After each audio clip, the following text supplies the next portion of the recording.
నమస్తే ZB9 news కి స్వాగతం.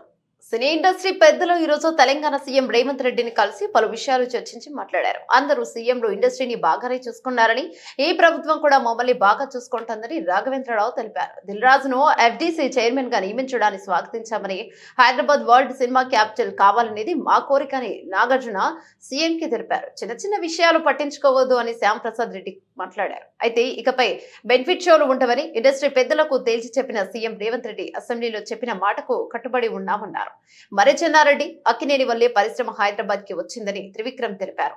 ప్రభుత్వం టాలీవుడ్ కి పూర్తి మద్దతుగా ఉంటుందని భరోసానిచ్చారు. సీఎం సంధ్య థియేటర్ ఘటనపై ఆవేదన వ్యక్తం చేశారు. ఒక మహిళ ప్రాణాలు కోల్పోవడం వల్లనే తమ ప్రభుత్వం ఆ ఘటనను సీరియస్ గా తీసుకుందని రేవంత్ రెడ్డి మాట్లాడారు. మమ్మల్ని కూడా సంధ్య థియేటర్ ఘటన బాధించిందని మురళీమోహన్ మాట్లాడారు.